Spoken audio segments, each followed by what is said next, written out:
வணக்கம், welcome friends. இன்றைக்கி almond flower brownie எப்படி பண்ணலான்னு பார்க்கலாம். It's a very simple brownie.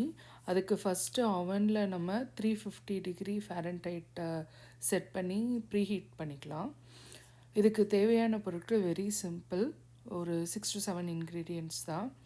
1 cup almond flower, 1 cup coconut sugar, 3 tablespoons of butter, 3 eggs, 1 teaspoon baking powder, half teaspoon salt, அதுக்கப்புறம் நான் almond extract எடுத்திருக்கேன். அப்புறம் 1/3 cups of cocoa powder. That's it. இப்போ இதை எப்படி பண்ணலான்னு பார்க்கலாம். அதுக்கு ஒரு பவுல் எடுத்துக்கலாம். அந்த பவுலில் 1 cup almond flower, 1 cup coconut sugar போட்டு லைட்டாக மிக்ஸ் பண்ணிக்கலாம். அதுக்கப்புறம் 1 teaspoon baking powder, half teaspoon salt போட்டு லைட்டாக மிக்ஸ் பண்ணிக்கலாம். இதோட 1/3 கப்ஸ் ஆஃப் கோகோ பவுடர். உங்களுக்கு கோகோ ஜாஸ்தி பிடிக்கல அப்படின்னா கொஞ்சம் கம்மி பண்ணிக்கலாம். இதுக்கு நம்ம சாக்லேட்ஸ் யூஸ் பண்ண போகிறதில்ல, அதனால் ஒன்லி கோகோ பவுடர் தான். ஸோ நம்ம 1/3 கப்ஸ் போடலாம். அண்ட் இதெல்லாம் போட்டதுக்கப்புறமா நல்லா ஒரு தடவை மிக்ஸ் பண்ணிக்கலாம். ஈவனாக கலக்கிற மாதிரி மிக்ஸ் பண்ணிக்கலாம். இப்போது நம்ம 3 எக்ஸ் இதில் மிக்ஸ் பண்ணதுக்கப்புறமா உடச்சி ஊற்ற போகிறோம்.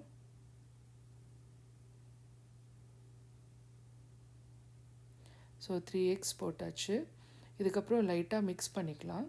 மிக்ஸ் பண்ணிவிட்டு we are going to add butter and the almond extract. இப்போ நல்லா மிக்ஸ் பண்ணியாச்சு.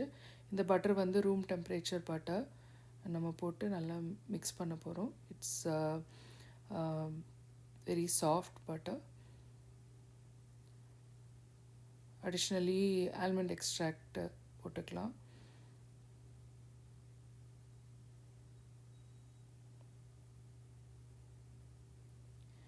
இது நல்லா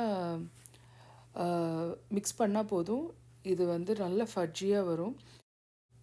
இந்த ஸ்டேஜில் எக்ஸ்ட்ரா சாக்லேட்ஸ் பிடிச்சவங்க சாக்கோ சிப்ஸ் போட்டு ஃபைனலாக ஒரு மிக்ஸ் பண்ணிக்கலாம். நவ் ஒரு லைனிங் பேப்பர் பட்டரில் நல்லா லைன் பண்ணிவிட்டு we'll pour the batter into the baking tray. ஒரு 8x8 inch பேக்கிங் ட்ரே இருந்தால் போதும். போட்டதுக்கப்புறமா நல்லா ஒரு 2 டேப் கொடுத்து அதில் இருக்கிற அதை நல்லா ஃப்ளாட்டன் பண்ணிக்கோங்க. இப்போ நம்ம ஓவனில் வச்சிடலாம். ப்ரீஹீட் பண்ண ஓவனில் வச்சிடலாம். 350 டிகிரி ஃபாரன்ஹைட்டில் ஒரு 22 minutes. ஹாஃப்வே த்ரூ திருப்பி போட்டுக்கலாம். இப்போ 22 minutes ஆகிடுச்சு. It's ready. நம்ம ஒரு டூத்பிக் ஆர் இந்த மாதிரி நைஃப் வச்சு எடுத்து பார்த்தோன்னா நைஃப் இஸ் க்ளீன். ஸோ இதை நம்ம எடுத்துக்கலாம். This is the most toughest portion where we have to wait at least for 30 minutes before we can cut and eat it. ஏன்னா that will help the brownies to cool down as well as to develop the taste. It enhances the taste. ரொம்ப ஹாட்டாக இருக்கிறத விட ஒரு half an hour கழிச்சு if we cut it and eat it, it would taste amazing. Now the brownies are ready. The almond brownies are ready. Eat and enjoy. Thank you.